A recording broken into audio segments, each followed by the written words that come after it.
अरे बच्चों, आइए कुछ प्रश्न हम और कर लेते हैं ट्रायंगल पर, जो अलग अलग एग्ज़ाम में पूछे गए प्रश्न हैं। तो इसमें देखिए, एक सवाल मैं उठाता हूं कि एक अधिक कोणीय त्रिभुज ABC में कोण A अधिक कोण है और O उसका लंब केंद्र है। तदनुसार यदि BOC का मान 54 डिग्री हो तो BAC का मान कितना होगा। यहाँ पर मैं आपको एक बात ये बता दूं कि जैसे मान लीजिए कि कोई एक त्रिभुज है।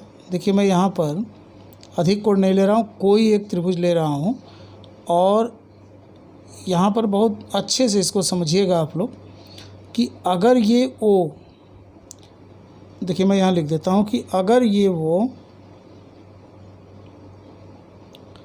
अंतः केंद्र होता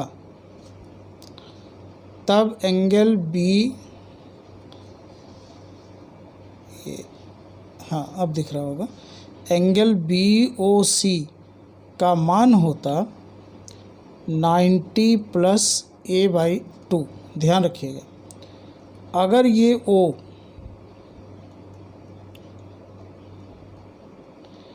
परिकेंद्र होता तो एंगल BOC का मान होता 2 एंगल A। लेकिन ध्यान रखिएगा कि अगर ये लंब केंद्र है, अगर O लंब केंद्र हो तो कोण BOC का मान होगा 180 - एंगल A। ये चीज़ ध्यान रखिएगा कि अगर ये O अंतः केंद्र है तो 90 + a/2 वैल्यू, अगर ये O परिकेंद्र है तो इसका मान इस वाले कोण का यहाँ का दुगना होगा, और अगर ये O लंब केंद्र है तो इसका मान 180 में से इसे घटाने पर मिलेगा। अब देखिए यहाँ पर क्या बोल रहा है, यहाँ पर बोल रहा है लंब केंद्र। तब देखो कोण BOC का मान होगा 180 - एंगल A, और A का मान देखिए कितना दिया हुआ है 54 डिग्री। बस कुछ नहीं करना है, 180 से 54 को माइनस करिए, 126 डिग्री इसका आंसर हो गया, और ये ऑप्शन B इस प्रश्न का सही हो गया। आइए अगले प्रश्न को ध्यान दीजिएगा। देखिए, कहता है कि यदि I एक त्रिभुज ABC का अंतः केंद्र है। देखो यहाँ अंतः केंद्र है, मतलब कि अब आप इस वाले को प्रयोग करने जा रहे हैं अंतः केंद्र का। देखिएगा ये है 90 + a/2। तो चलिए अब देखो यहाँ पर भी आप समझिएगा, और यहाँ देखिए मैं दे भी रखा हूँ कि कौन कौन किस एग्ज़ाम में आया है। चलो, ये CGL होना चाहिए, यहाँ पर CGL Tier 1। चलो यहाँ देखो, कहता है कि त्रिभुज ABC का अंतः केंद्र I है।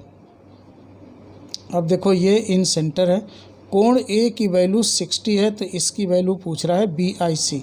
क्या हमने बताया 90 + a/2, 60 का आधा 30, यानी हो गया कितना 120 अंश, और यहाँ पर भी B ऑप्शन इसका क्या हो गया, हाँ सही हो गया। अब आइए ज़रा सा आगे देखते हैं अगले प्रश्न की ओर।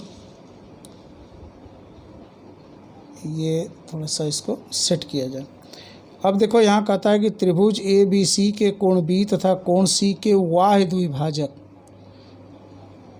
देखिए ये सवाल है ABC, कहता है कि कोण A और कोण B के कोण C और कोण B का वाह्य द्विभाजक P बिंदु पर मिलता है, और BAC इसका मान दिया गया है कितना 80, और इसकी वैल्यू मांग रहा है। मैंने आपको बता रखा है, आप वीडियो देख लीजिएगा, उसमें सारी चीज़ समझा रखा है कि अगर वाह्य द्विभाजक है तो इस कोण का मान बोलो क्या होगा 90 - a/2 होगा, यानी ये हो जाएगा 90 - 80 का आधा हो गया 40, यानी इसका आंसर बोलो क्या आ रहा है 50 आ रहा है। ये आंसर इसका क्या हो गया, सही हो गया। अब आइए अगले प्रश्न की ओर चला जाए। देखिएगा ये प्रश्न काफ़ी अच्छा दिख रहा है, और ये SSC CGL Tier 2 यानी मेंस में आया हुआ सवाल है। कहता है कि एक त्रिभुज का आधार दिया गया है। त्रिभुज कैसा है अभी नहीं पता है, एक त्रिभुज का आधार दिया गया है। बहुत ध्यान से देखिएगा, सवाल अच्छा दिख रहा है ये। चलो हमने त्रिभुज ABC ले लिया, जिसमें कहता है कि आधार के दो कोण क्रमशः 30 अंश और 60 अंश है। चलो ये 60 कर लिया और इसको 30 कर लिया, दिख रहा है ना, ठीक है। अब बताओ ये 30 60 तो ये 90 हो गया, ये एक राइट एंगल ट्रायंगल हो गया। और ये वैल्यू बोलो कितना दिया है, 12√3 दिया हुआ है। अब ज़रा ये बताओ कि हमें इस भुजा को अगर निकालना है तो देखो ये एक राइट एंगल ट्रायंगल है, 90 के सामने ये कर्ण है, 30 के सामने ये लंब होगा। तो अब बताओ अगर मुझे लंब निकालना है तो यहाँ से हम निकाल लेते हैं sin 30, और sin 30 बराबर हो जाएगा x/12√3, और sin 30 का मान हो गया 1/2 x/12√3, ये इससे कट गया। और बताइएगा यहाँ से कि वैल्यू x कितना आ गया, x का मान आ गया 6√2। इसको आप थोड़ा सा ध्यान में रखिएगा। अब चलो इसे हम y मान लेते हैं, और 60 के सामने लंब है, तो अब हम निकाल लेते हैं sin 60। देखो sin 60 बराबर क्या होने वाला है, y/12√3, और sin 60 की वैल्यू हो जाएगी √3/2। देखिए ध्यान से, 2 से ये कट गया, 6 बार में क्रॉस मल्टीप्लाई कर दिया तो y का मान आ गया 18 सेंटीमीटर। देखिए ये हो गया 6√2 और ये हो गया 18 सेंटीमीटर। अब आपसे क्या पूछ रहा है कि त्रिभुज का शीर्ष लंब कितना है। शीर्ष लंब का आशय है आपको ये निकालना है, ये निकालना है AD। देखिए एरिया के माध्यम से अगर इसे सॉल्व करें तो हम बड़े आराम से निकाल सकते हैं। थोड़ा सा देखिएगा, जगह कम है। अगर ये और ये दिया गया है तो इस त्रिभुज के एरिया की अगर मैं बात करूं तो एरिया क्या हो जाएगा, एरिया मैं यहाँ लगा देता हूँ, थोड़ा सा यहाँ पे देखिएगा इसको, कि एरिया की मैं बात करूं तो क्या हो जाएगा, 1/2 लंब गुणे आधार, यानी हो जाएगा 18 × 6√2, ठीक है। और इधर से अगर मैं एरिया निकालूं तो ये बेस है, तो इसी की वैल्यू निकालनी है। चलो h मान लेते हैं, तो ये भी रिजल्ट में आ जाएगा 1/2, आधार कितना है 12√3 × h। देखिए हाफ से हाफ कैंसिल हो गया, और यहाँ पर 6√2 आया है, यहाँ पे 12√3 है ना, 6√3 आएगा, तो यहाँ 6√3 हो गया। देखो √3 से √3 कैंसिल हो गया, और ये 2 बार में कटा, ये 9 आ गया। तो बताइएगा यहाँ से देखो h की वैल्यू कितनी आ गई, 9 आ गई, और ये आंसर आपका क्या होता है, सही होता है। एक बार फिर से ध्यान दे लीजिएगा कि ये वैल्यू x का मान 6√3 आ गया, y का 18 आ गया, और ये दिया हुआ है। एक बार एरिया मैं इसको लेकर निकाल लूँ लंब और आधार को, और एक बार एरिया में इसे बेस बना करके ये लंब लेकर के निकाल लूँ, दोनों को आपस में कंपेयर कर दिया, और इस तरह से h की वैल्यू बोलो कितनी आ गई, 9 सेंटीमीटर। चलिए आगे बढ़ते हैं और देखिएगा ये सवाल SSC, CHSL, DEO और LDC में आया हुआ क्वेश्चन है। कहता है कि त्रिभुज ABC है, त्रिभुज ABC, और इसका अंतः केंद्र क्या है, I है, I। कोण ABC 60 है, यानी ये वाला कोण 60 है, और ACB 50 है, ये 50 है। तो BIC का मान पूछ रहा है, तो इसको आप ऐसे भी लगा लो कि अगर ये 60 है तो ये 30 होगा, और ये पूरा 50 है तो ये 25 होगा, क्योंकि अंतः केंद्र है, और अंतः केंद्र जो है वह इसको 2 बराबर कोणों को बांटेगा। अब हमारा हो गया 55, तो बताइएगा कि कोण BIC का मान क्या हो जाएगा, 180 माइनस 55, और आपका रिजल्ट आ गया 125 अंश। और हम यहाँ देख रहे हैं कि बी ऑप्शन इसका क्या हो रहा है, सही हो रहा है। आइए बेटा अगले प्रश्न की ओर देखा जाए। दिया है कि माना कि ओ त्रिभुज ABC का अंतः केंद्र है। देखिए इन सेंटर पर बहुत ज़्यादा सवाल दिखाई दे रहा है भाई, सीधे मैं एग्ज़ाम के क्वेश्चंस को ही उठाया हूँ प्रैक्टिस के लिए। कहता है कि ओ इसका अंतः केंद्र है, डी BC पर कोई ऐसा बिंदु है जो OD लंब है BC पर। देखो ये परपेंडिकुलर है, ठीक, और ये अंतः केंद्र है, तो ये कोण को 2 बराबर भागों में बांटेगा। अब कहता है BOD 15 है, ये जो है ये 15 डिग्री है। अब आप ये बताओ, हाँ ABC पूरे का मान पूछ रहा है, कितना आसान है। देखो 15 ये 90, तो ये भाग हो गया कितना 75, और ये अंतः केंद्र है, ये 2 बराबर भागों में बटेगा तो इतने का भी मान कितना हो गया 75। अब एंगल ए बी सी की वैल्यू अगर निकाला जाए तो 75 + 75 यानी कितना हो गया 150 अंश, और यहाँ हम देख रहे हैं कि सी ऑप्शन इस प्रश्न का सही हो रहा है।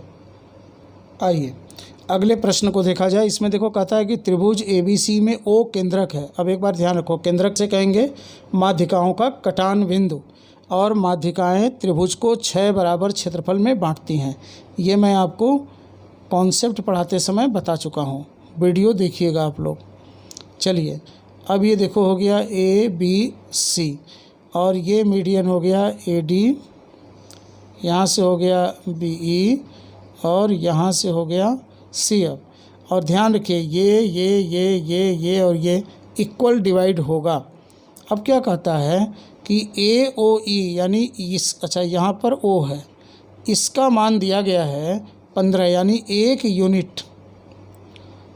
यूनिट की वैल्यू है 15 वर्ग सेंटीमीटर। तो BDOF यानी इसका पूछ रहा था। देखो इसमें कितने यूनिट आ रहा है, 2 यूनिट, तो बताओ 2 यूनिट की वैल्यू कितनी हो जाएगी 30 वर्ग सेंटीमीटर, और यहाँ पर बी ऑप्शन आपका सही हो जाता है। अब आइए देखिए अगला प्रश्न है, आप ध्यान से समझिएगा इसको। सवाल में कहता है कि यदि किसी त्रिभुज का लंब केंद्र तथा केंद्रक एक समान हो तो वह त्रिभुज किस प्रकार का होगा। डियर मैं आपको बता चुका हूँ कि वह एक केवल और केवल एक समबाहु त्रिभुज ही ऐसा है कि जिसका लंब केंद्र, याद रखिएगा इसको, परिकेंद्र, अंतः केंद्र और केंद्रक सब के सब एक ही बिंदु पर होता है। इसके अलावा कोई भी ऐसा त्रिभुज नहीं है जिनका ये सारे बिंदु एक पॉइंट पर, सारे के सारे बिंदु एक पॉइंट पर हो। अतः इसमें आपका आंसर बोलो क्या हो गया, समबाहु त्रिभुज। अब चलिए आगे बढ़ते हैं, और यहाँ पर भी मैं आपको एक अच्छी जानकारी दे रहा हूँ, ध्यान रखिएगा। यहाँ पर आप यूँ समझ लीजिए कि जिस त्रिभुज की जितनी माध्यिकाएं बराबर होंगी उतने शीर्ष लंब बराबर होंगे, और उनकी उतनी ही क्या होंगी, भुजाएं भी बराबर होंगी।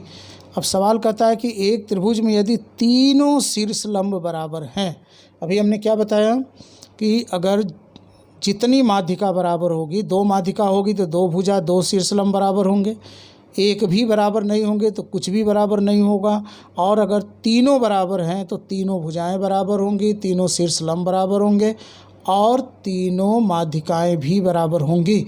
अब बताओ जब तीनों शीर्ष लंब बराबर हैं तो उनकी तीनों भुजा बराबर होगी, और जिनकी तीनों भुजा बराबर होती है वो त्रिभुज कैसा होता है, समबाहु त्रिभुज होता है। तो चलिए भाई इसको ध्यान में रखना है आपको, और आते हैं अगले प्रश्न पर। ये प्रश्न देखिए बहुत अच्छा दिख रहा है। चलिए कहता है कि किसी त्रिभुज ABC में यदि B तथा C के आधार कोण क्रमशः BO तथा CO द्वारा द्विभाजित किए जाते हैं, समद्विभाजित होना चाहिए, यहाँ पर द्विभाजित तो कुछ भी हो सकता है। चलिए देखिएगा क्या कहना चाह रहा है। देखो ABC आधार के क्रमशः BO तथा CO द्वारा आधार कोण समद्विभाजित किया जाता है।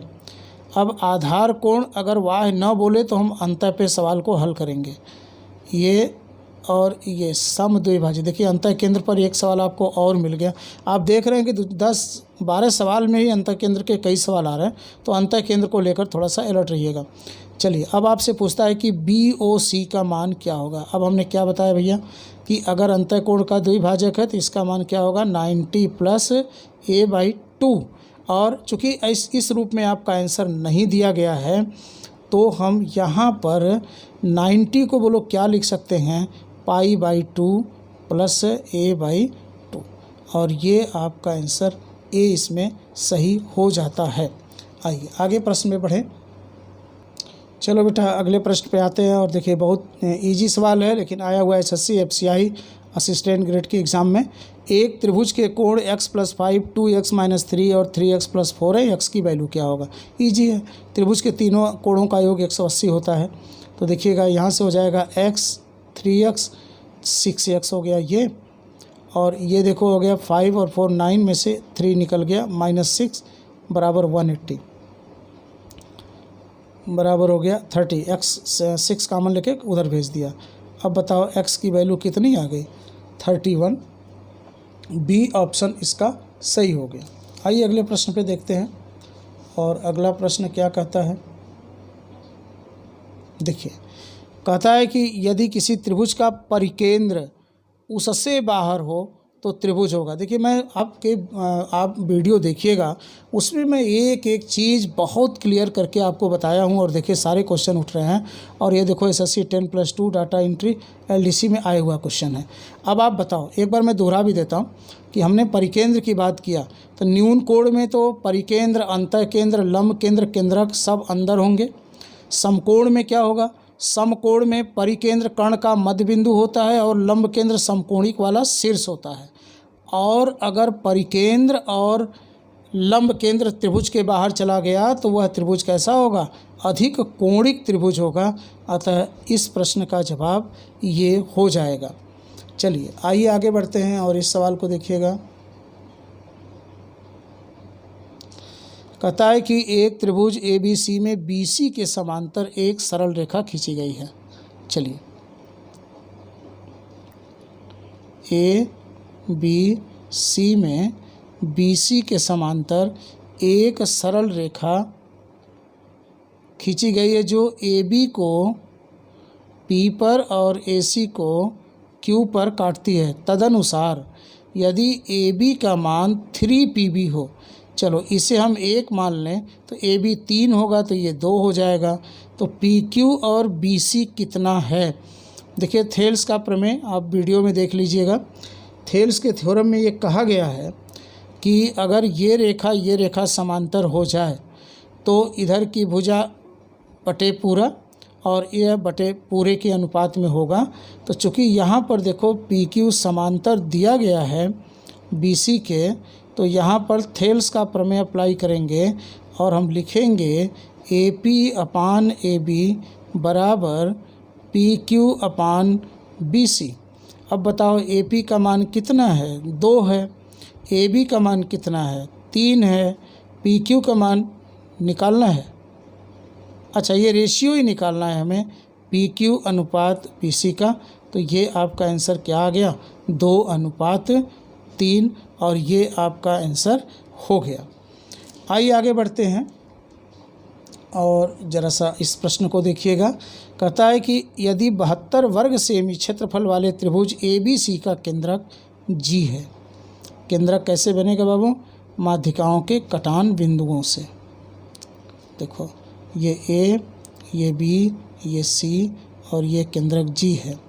चलिए मैं यहाँ पर D लिख लिया, यहाँ पर BE लिख दिया, यहाँ पर CF लिख दिया। आगे सुनो, त्रिभुज का क्षेत्रफल दिया गया है, ABC का क्षेत्रफल दिया गया है 72 वर्ग सेंटीमीटर, और BDG कहाँ है, BDG। अब देखो ये 1 1 1 1 1 यानी 6 यूनिट बराबर है कितने के, 72 वर्ग के। और हमसे पूछ रहा है BDG यानी 1 यूनिट का मान, इसलिए 1 यूनिट की वैल्यू कितनी हो जाएगी, 12 वर्ग सेंटीमीटर। और इस तरह से आपका ए ऑप्शन सही होता है। आइए हम अगले प्रश्न की ओर देखें। और कहता है कि त्रिभुज ABC का केंद्रक G है। देखिए इतने प्रश्न में केंद्रक पर काफ़ी सवाल दिखाई दिया। SSC PO और ये AIO का एग्ज़ाम है हुआ, उसमें ये प्रश्न आया हुआ था। ये देखो हो गया A, B, C, और यहाँ पर चलिए हम कुछ भी नाम D रख देते हैं, यहाँ पर हम E रख लेते हैं, और यहाँ पर हम F रख लेते हैं। बहुत ध्यान से समझिए, जब आप समझ जाएंगे तो प्रश्न को तो शॉर्ट में आप हल कर ले जाओगे।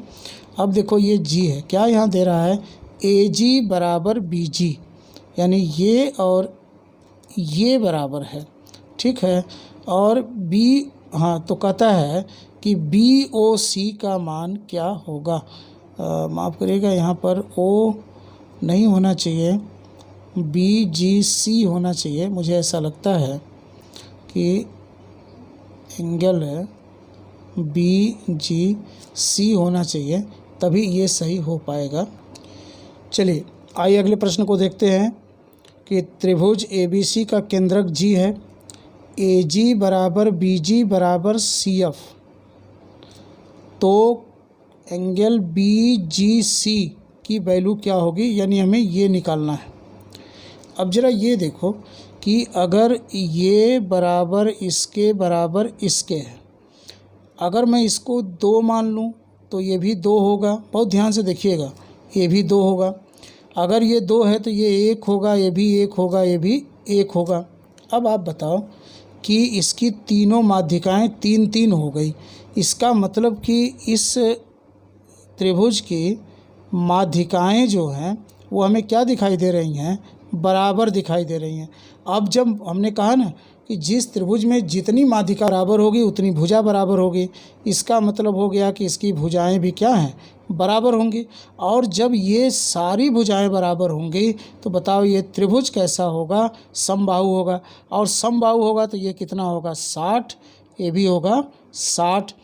और माध्यिका ही कोण समद्विभाजक हो जाती है, तो बताओ ये जो कोण होगा ये तो 30 हो जाएगा, और यहाँ वाला जो ये कोण होगा ये भी 30 हो जाएगा। और बताइए कि इस त्रिभुज को ध्यान से देखिएगा, डायग्राम थोड़ा सा छोटा बन गया लेकिन आपको क्लियर होना चाहिए। इसको देखिएगा, मैं बात कर रहा हूँ BGC, 30-30 60 होता 180 है, तो जो ये बचा ये कितना हो जाएगा, 120 अंश के बराबर होगा। अतः इसका जवाब होगा हमारा क्या, 120 अंश।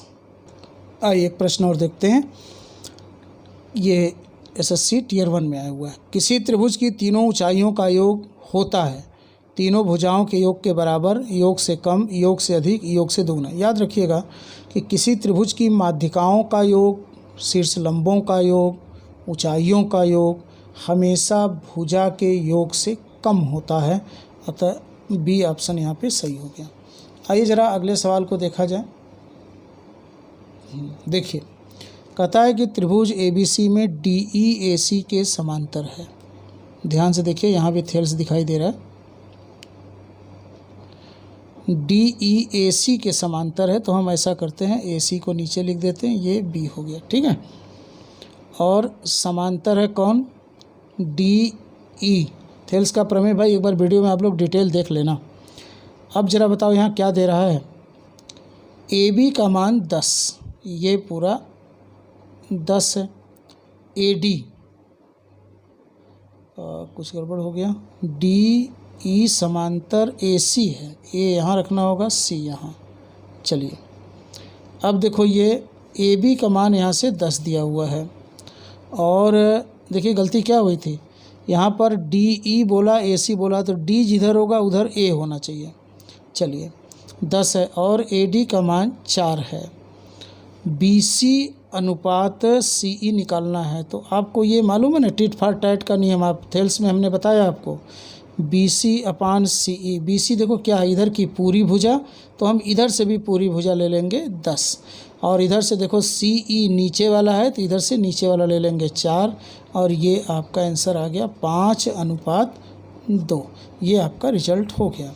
चलिए आइए ज़रा सा अगले प्रश्न की ओर चलते हैं। थोड़ा सा इसको मैं सेट कर लूँ, ये हाँ, क्या कहता है, एक त्रिभुज ABC में BC को D तक, देखिए ABC कहता है BC को D तक इस प्रकार बढ़ाया गया है कि CD बराबर AC है, ठीक है। तदनुसार BAD का मान 111 अंश, BAD देखो ये पूरे की वैल्यू बता रहा है, ये इतने का मान है 111 डिग्री, और ACB यानी इतने की वैल्यू बता रहा है 80 अंश, ठीक है जी। तो ABC का मान क्या होगा, ये हमें निकालना है। चलिए देखिए ज़रा कि अगर मैं इसको बराबर कहूँ तो बराबर भुजाओं के सामने का कोण बराबर होगा, ये थीटा तो ये भी थीटा होगा। और देखो ये वाला कोण इस त्रिभुज का बहिष्कोण है, तो ये हो जाएगा 2 थीटा बराबर 80। बताओ थीटा का मान कितना हो गया? 40 हो गया। देखो कितनी आराम से आया। अब ये थीटा का मान 40 हो गया, टोटल है 111। तो अगर मैं इसमें से 40 को निकाल दूं तो ये वाला जो पोर्शन होगा ये बचेगा 71 अंश। ठीक है। अब बताओ त्रिभुज के तीनों अंतःकोणों का योग कितना होता है? 180। तब आपको यहाँ से निकालना है कोण ABC बराबर हो जाएगा 180 माइनस 80 प्लस 71, यानी हो जाएगा 151। और ये रिजल्ट में आ गया 29 डिग्री। और आप देख रहे हैं यहाँ पर 29 डिग्री दिया हुआ है। आइए ज़रा आगे बढ़ते हैं प्रश्न को लेकर। आइए, अच्छा प्रश्न दिख रहा है कि त्रिभुज ABC में कोण A प्लस B बराबर 145, कोण C प्लस कोण 2B बराबर 180 है, तो निम्न में कौन सा रिलेशन सही होगा? ज़रा इसको देखिएगा आप लोग। तो देखो, अगर हम इन दोनों को जोड़ दें तो A plus B plus C plus 2B बराबर हो जाएगा 180 प्लस 145।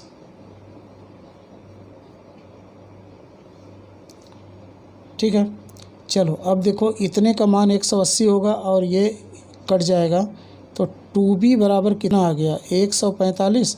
तो बताओ B का मान कितना आया? 145/2 आ गया। अब यहाँ देखो कि A और B मिल के 45 है, तो A की वैल्यू भी वही आ जाएगा 145/2, यानी 72.5। अब देखो कोण C की वैल्यू क्या आएगा?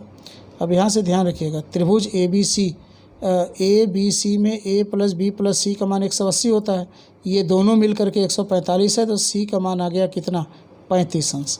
और अब हम जानते हैं कि बड़े कोण के सामने की भुजा बड़ी होती है।